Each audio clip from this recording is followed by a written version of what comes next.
we travel alone.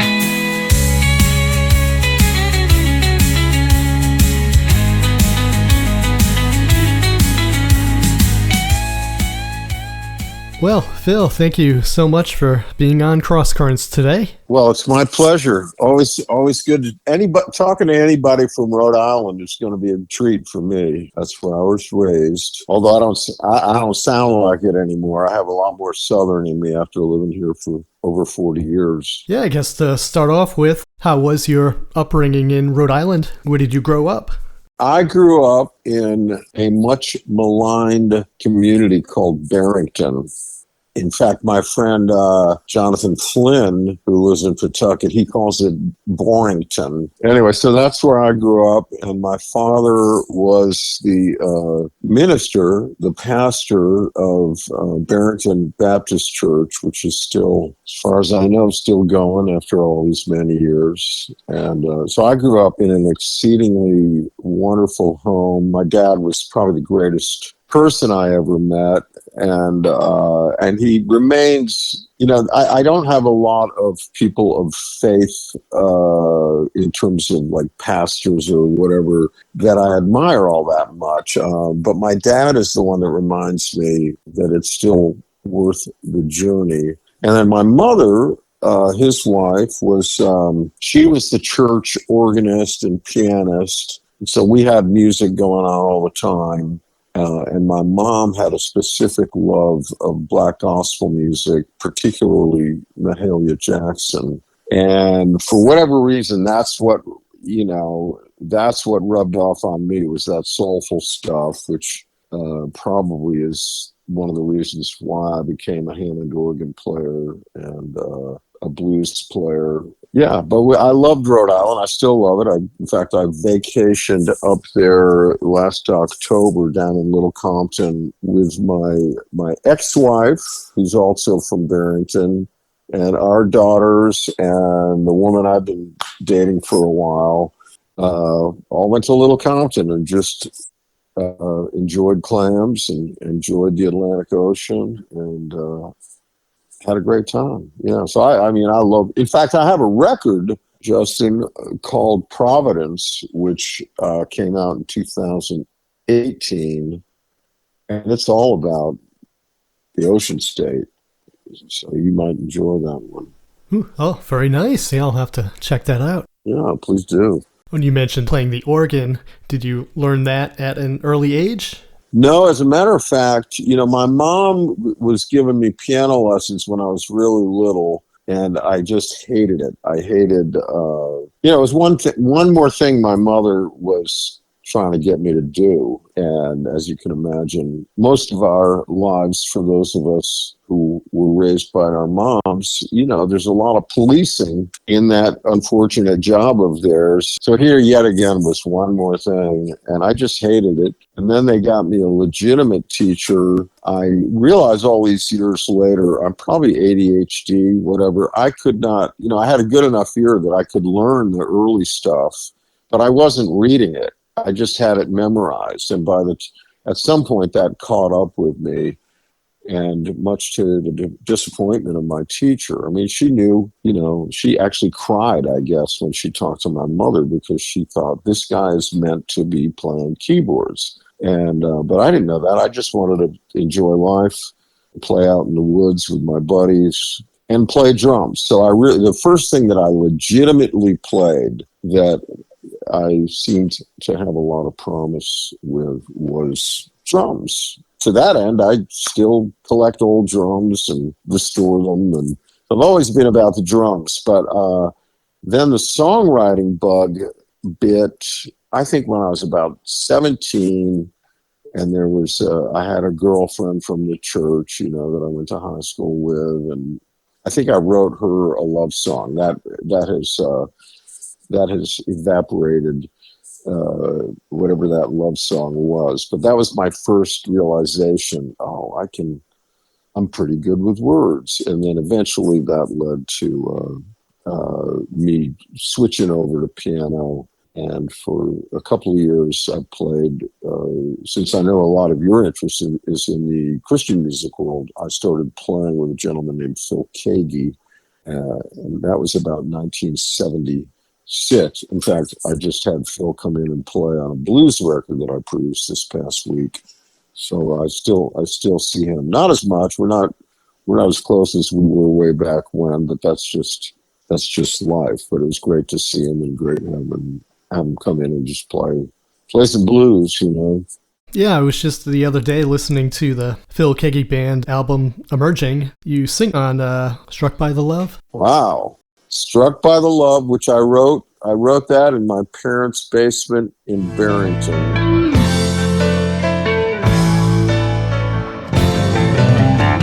Struck by the way you love me, struck by the things you do, struck by the way you love me. Oh, I'm struck by the thought of you, struck by the lightning and the thunder. Oh, and your power makes me wonder how you could love me. I think I wrote that in 1974. Hard to believe, 50 years ago. So I was a young man. I was 20, 21 or 22. I'm 73 now. And I was in a place, and I think this is real common for people in their young 20s, low 20s, when you're trying to figure faith out, maybe take it more seriously, maybe take it less seriously. In my case, I was trying to figure out, can I be close to God? You know, can this be more than just a set of beliefs and indoctrinations that I've grown up with? And so, those thoughts of really pursuing God led to that song. And a lot of people still love that song. I haven't played it in years. That song really represents a beautiful time of my life, you know. And I wish I sang it better back then, but maybe one of these days I'll revisit it and see if I can't do a better job. After your time with the Phil Keggy Band, how did your own music recording come about? Well, after I left Phil, we were part of this strange church. I'll call it a church. Well, I guess it was a church, but we were part of what I kind of look back on it now, Justin, and realize that there were a lot of sort of characteristics of a cult at the church we were part of up in upstate New York. And so they would choose your wife for you or your husband for you. And, you know, shortly after I had gotten there, I announced my engagement to my girlfriend, Eleanor, who was in school. She was in college nearby. She wasn't part of the I'll just call it a ministry. And they really wanted to shut that down. And essentially, they made me choose between getting married or staying in the Keggy Band, staying at the fellowship. And so I made certainly the right choice. And even though our marriage did not succeed, I made the right choice. And we've got two awesome daughters, and we thankfully I've been divorced 20 years, but I'm so grateful that, you know, we've figured out how to have a really wonderful redemptive relationship. But anyway, so that was the reason I left the Keggy Band. And not long after that, Phil himself realized that he was in a situation that was really not great with the church, because the church actually took all the money we made. I made $100 a week, and we were probably getting paid thousands. I know we were getting thousands of dollars per performance, and yet we, including Phil, we all lived really meagerly. And I think at some point Phil realized, hey, wait a second, this is upside down. And so he wound up leaving too. But I moved back to Rhode Island, and I rented a house, first of all, in Warren, right next to Barrington. I still love Warren. If I could live in Rhode Island right now, I'd try to live in Warren. It's just a funky town. But so we moved to Pawtucket, rented a house there, and I wound up getting a job at the now defunct Barrington College, and I was an artist in residence. I was just there to create and to present, and it was really a wonderful opportunity because I had to write a song every week, and they would put it on this little broadcast they would do. But eventually I realized, I was trying to play concerts around New England, and it was just pretty lonely work. And finally we moved down to Nashville, and I came to Nashville I really wanted to be a recording artist. I really wanted to have my voice and my ideas on record. And I wound up doing one album, which is pretty obscure. And I'm actually thankful about that, because when I listen to that record, I just hear a guy trying so hard. I hear myself trying so hard to fit in to what the marketplace could sell. And it really, lyrically, it was authentic, but musically, I was just trying so hard to be something that I'll never be. So I just made that record, and then I stopped, and I just kept writing songs for other people, kept playing on other people's records.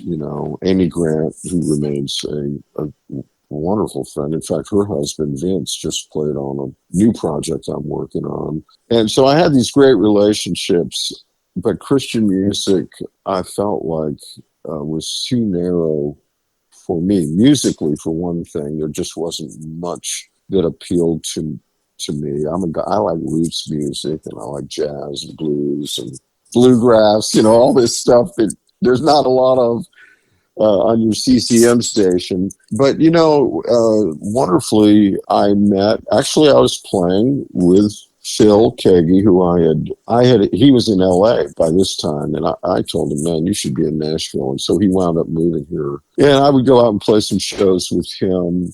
We made a few records, Crimson and Blue and Find Me in These Fields, pretty great records.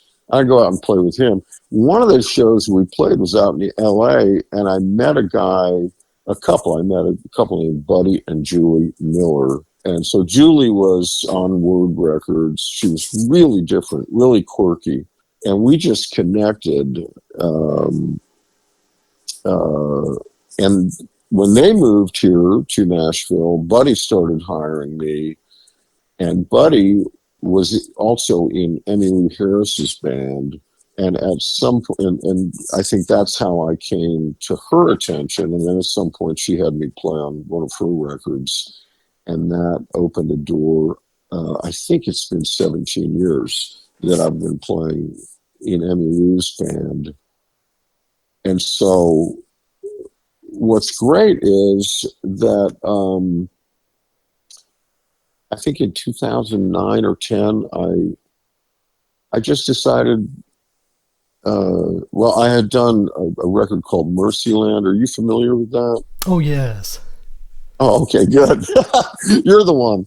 And the Mercyland concept was basically, I still wanted to have a discussion about who is God, what is God. And I thought, people who believe exactly the same thing can really warm each other's hearts by continually expressing that they believe exactly the same thing. But I thought, I feel like I want to have that discussion with people who might want to have that discussion but are a little intimidated about being bowled over by someone who's trying to convert them. And so I went to Emmylou first. Let me back up. Part of what was going on, so this was 2007 that I actually first got on the road with her. And on the very first night, we were watching TV, and it was during the campaign between John McCain and Barack Obama. And John McCain had, these presidential candidates, they always want to have some religious person endorsing them. And I think McCain, he wasn't savvy enough with the evangelical world to know exactly maybe who would be a good choice and who would be a divisive choice. And now I may offend you, and I'm so sorry if I do. I don't mean to. We were watching the news, and McCain had brought on a guy, I don't know if this individual's still living, a guy named John Hagee. And John Hagee represented kind of what I would call the extreme Pentecostal I had, by the way, I have no axe to grind with like a Pentecostal or any of that. So I want to be sure I'm making that clear. But John Hagee was he was a guy that would just blankly say, Catholics are going to hell, Jews are going to hell. Well, everybody wants to talk about who's going to hell, and I just thought, gee. So we're watching this. This is the first night on a tour bus, and we're all sitting there. And it was on CNN, and they had said that McCain had let go of John Hagee, which I thought was a great thing.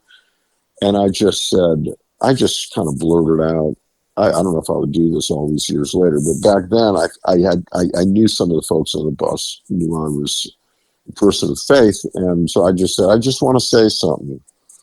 That guy, whoever that minister is, he has nothing to do with the kind of Christianity I embrace. And Emmy Lou, I'll never forget it. She was sitting next to me on the bus, and she goes, "You're my kind of Christian, Phil." So a year later, I went to her and I said, Emmy, and at this point, there were so many Christian voices who were revealing what I believe I accurately perceived as racism. Obama just kind of brought out that subtext with a lot of people, and it really troubled me that anybody who thought I was a Christian might also think that I was a racist, or might think that I hate anyone. And I had this idea, and actually it came from another great Christian artist, Cindy Morgan. She just said, "Man, you need to do something. You're like a T-Bone Burnett. You're like a Buddy Miller. You could do something cool." And I came up with this idea of having spiritually themed songs that hopefully centered around the idea of, not even a statement, but just a question: what if God is love? And wound up getting the Civil Wars. Actually, the song was the Civil Wars, and I wrote for that record. Find me in what was it called? From This Valley. That wound up getting a Grammy a few years later. But I had people like John Scofield, the great jazz guitar player, and Emmy Lou. And so on the heels of that record, it occurred to me, maybe I need to do a solo record. So I did one called PM, which I think was indicative not only of my initials, but of maybe the night. And then that led to another. Then I did another Mercyland record, and I kept doing these records, mostly guitar-oriented records, until Providence. And Providence, I was up in Newport. I had to play a show in Tiverton, and John Scofield, the aforementioned guitarist, let me know he's playing at the Jazz Festival. And so I went over, had breakfast with him, but I was staying in Jamestown, so I'm taking the bridge from Jamestown into Newport, and at the very top of the bridge, I looked north. There's Rhode Island in all its gorgeous splendor. And I thought to myself, when I left Rhode Island, I left feeling like, man, I couldn't sustain a music life here, And so I shook the dust off my shoes, and was very, I embraced my new life in Tennessee. But crossing that bridge, I thought, man, you came from this gorgeous place. You need to write about it. By the time, I guess a few months passed, I had a record's worth of songs, and that became the Providence record. And I love that word Providence. It's just so evocative of a few things, And so that's kind of the story. And I've just been making my own records ever since. I've done 2 Mercylands, and then I did a Mercyland Christmas, which I think is, I'm not shying away from the real story there. So it's funny. I have a lot of interest because of my days in Christian music. I have a lot of interest from a lot of fans of those days, many of whom probably don't listen to, whatever is contemporary in the Christian world today. They probably aren't listening to much of that. And in probably in a lot of ways, because musically, they maybe have a broader palette or whatever. But anyway, I'm glad that I can't believe I'm 73. I'm more productive than ever. I've arrived in the place I'm at right now through some real hardship and pain, that I'm grateful for every incident that has, what can I say? I don't know, knocked the edges off of me or whatever. I'm grateful for,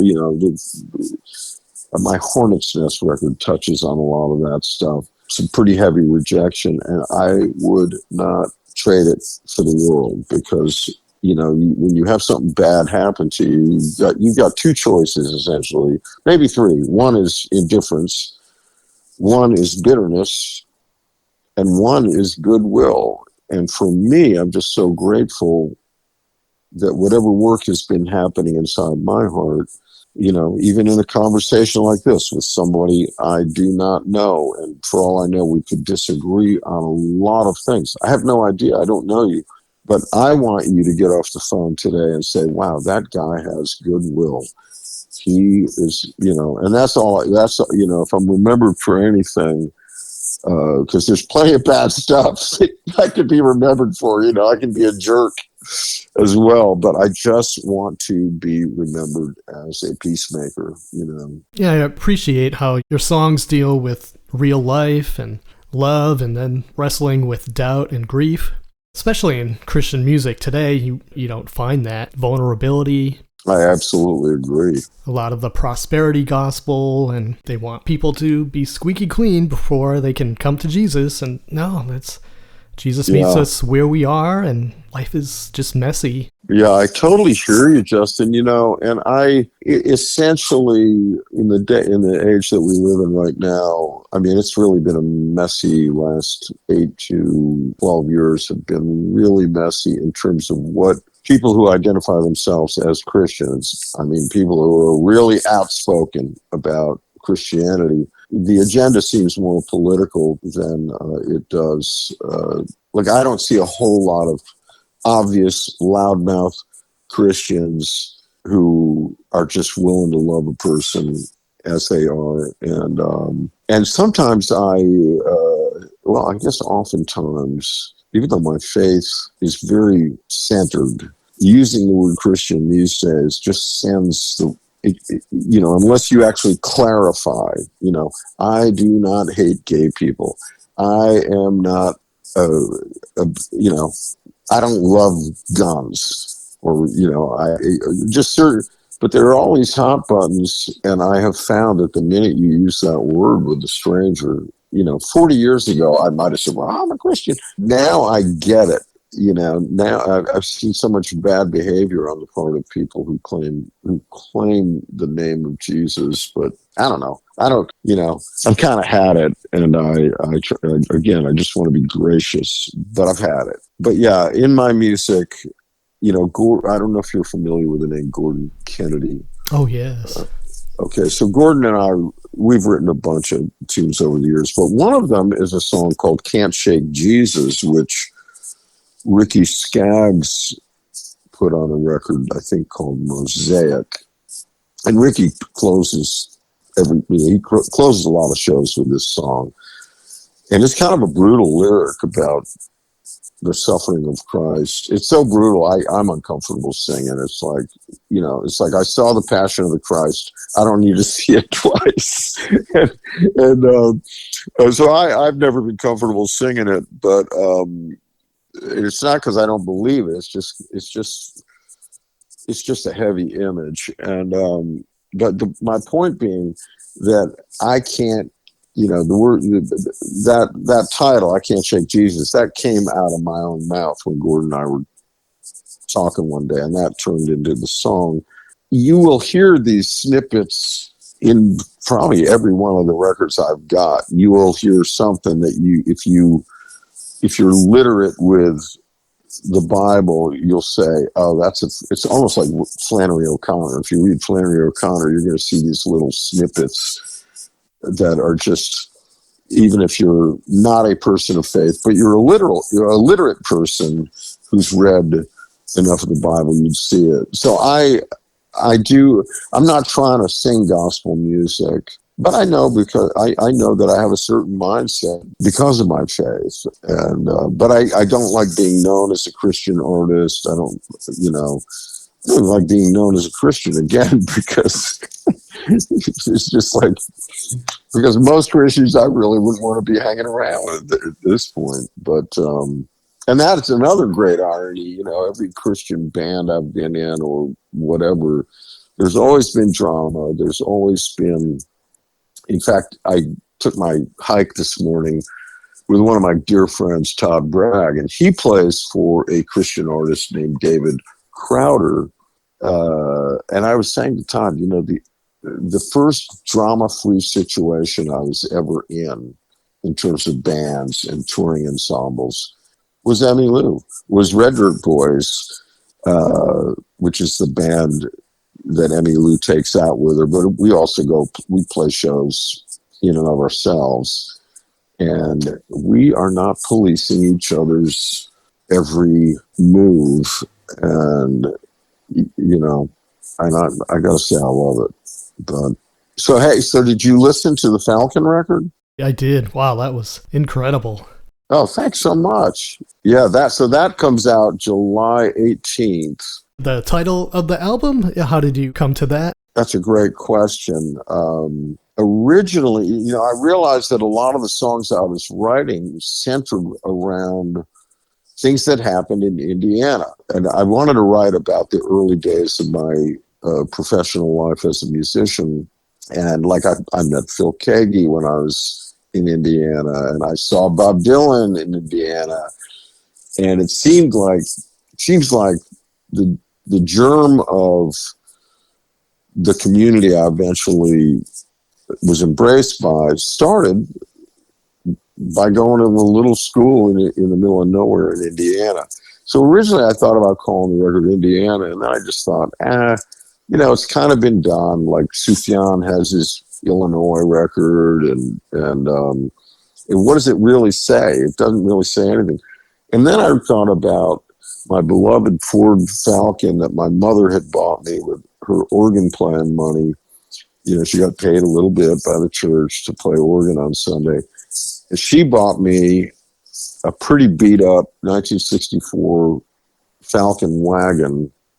And that was my chariot that took me out to Indiana, that took me from Indiana up to New York, when I joined Kagi's band. And I thought, oh, that's kind of a beautiful metaphor, because just the word Falcon is kind of a beautiful word, as you might be suggesting when you're asking me about obviously you're asking me about the title, so it's intriguing. And I thought, well, yeah, that, you know, the Falcon, obviously it gave me my wing. So that's where the title comes from. Just that car that I'm still sentimental about. The very heartfelt tribute song, Gene. And I miss you, Gene. And the man you came to be. And I miss you, Gene. And I miss you, Gene. And the friend you were to me.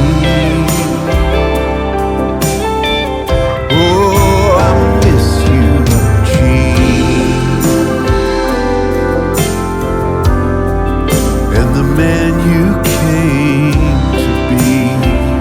And I miss you, Gene. Oh yeah, Gene Petrini almost sounds like a guy that might have come from Rhode Island with a name like Petrini, but Gene was from Chicago, and we pretty much the whole song tells a story, but we were buddies in college, real mischief makers, and we were both clowns back in the day, and then lost touch for 30 years, and then he got in touch with me when I was playing in LA, where he then lived. We found out I was playing at the Greek Theater with Emmylou, and he wanted to say hello, and I remembered him as a clown. And I thought, I don't know if I want to bring him backstage. So I went out and saw him, and he was a sweetheart, you know. And of course, we'd both matured after 30 years. And our friendship really rekindled, and he was just a sweet guy. And then unfortunately, right after the last time I saw him, he he went in for a basic surgery, and he was awake when the surgeon slipped and hit a main artery, and he bled to death. You know, so I wrote that song about him. But his family, his big dream was to start a pizzeria. There's a line in there, the pizza in heaven is going to answer to you. He had started a pizzeria out near Seal Beach, California, and which is still going, and his wife now runs it. And they're all thrilled. To me, writing that song, if it means nothing to anybody, I know it means something to his family, to have him immortalized that way.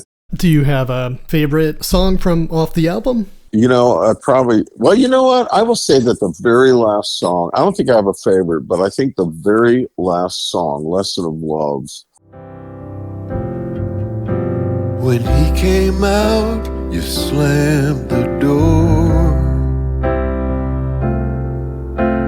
Told him he wasn't your kin anymore. You wring your hands, you pace the floor, and you have no clue how to win your war.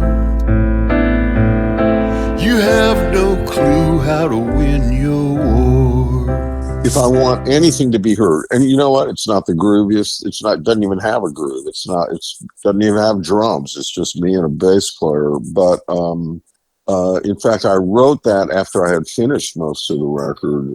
I was just going to put it on my next record, and I just felt like, man, this is a timely message. And essentially, Lesson of Love came out, I think it came out of my subconscious, which a lot of stuff probably does. But there was a gospel artist who I used to be very friendly with. She was a singer in a trio. It was in the days of For Him and that kind of thing. I can't remember the name of the trio, but two girls and a guy. This particular individual has a son who's a homosexual. And he's in his 40s, I would think, and he has a husband. And it's like, when any of us has anything that's not in our sphere of what is the norm, it's going to take us by surprise. But I think most of us in a situation that we're not, fully able to embrace, most of us kind of keep that in a sacred place and just try to be kind and figure it out. We might not figure it out, but just be kind. But this individual, and of course I hate social media. I have to have it, but I hate it. She would post every so often, she would post these anti-gay things.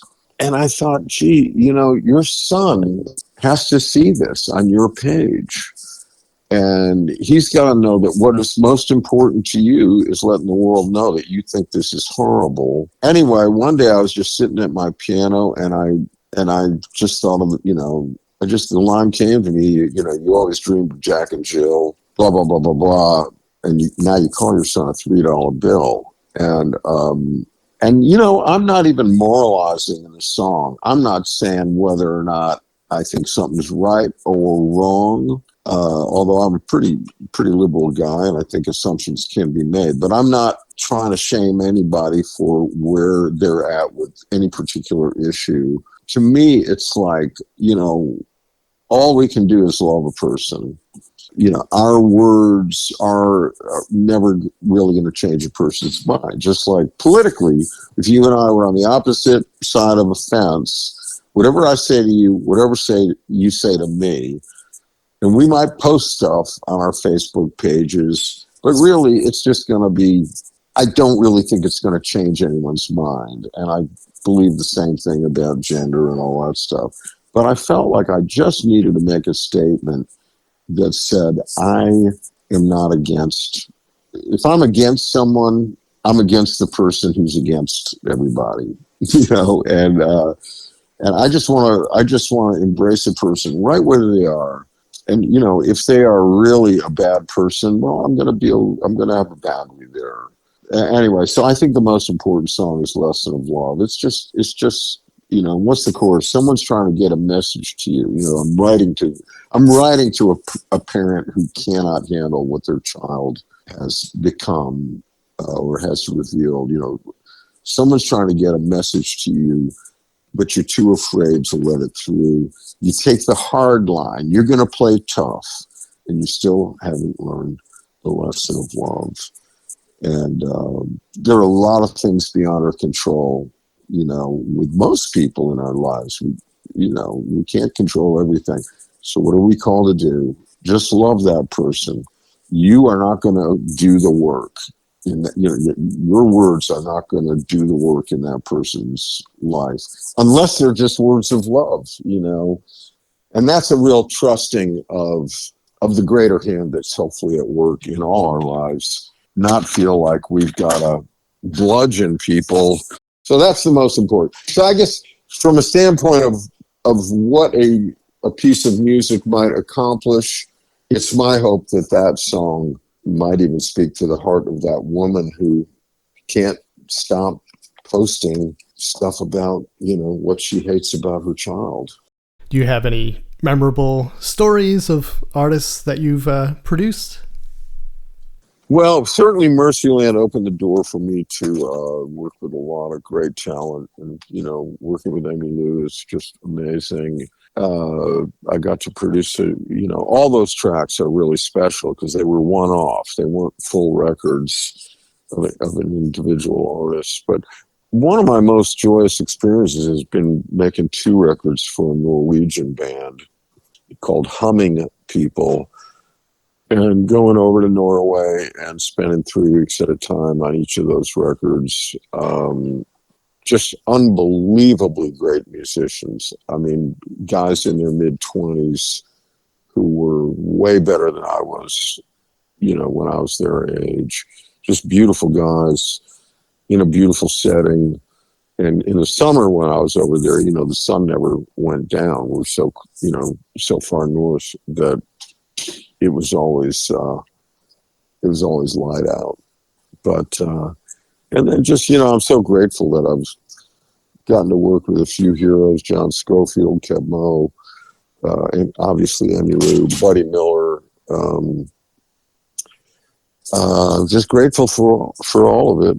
And, I continue to be remarkably productive, for anyone who's listening to this who is maybe 40 or 50 and thinking, well, what is there, to live for? I got to say, man, it just keeps getting better.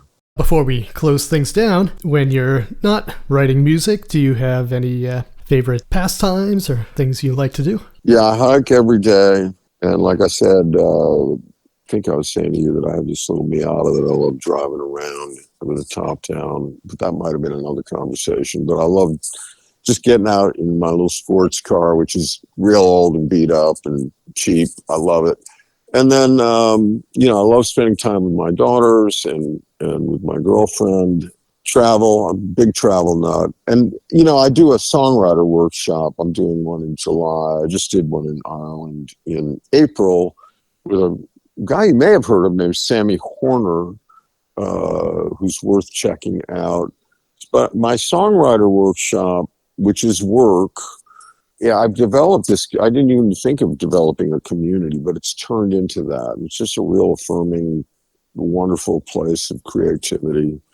And then I just, I have coffee. I hike and have coffee every day usually with a guy named Steve Hindalong, whose name might be familiar to you. Oh yes, yeah, from the choir.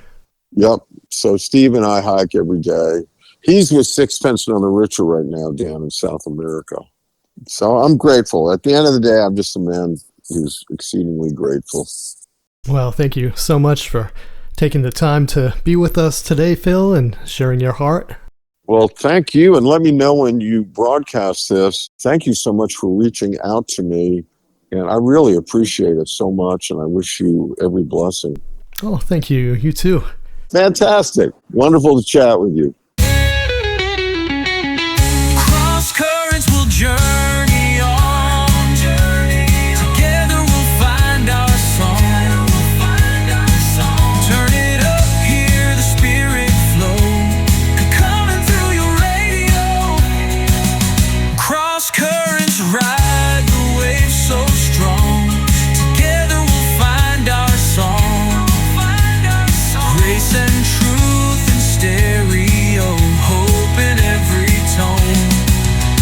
As we travel along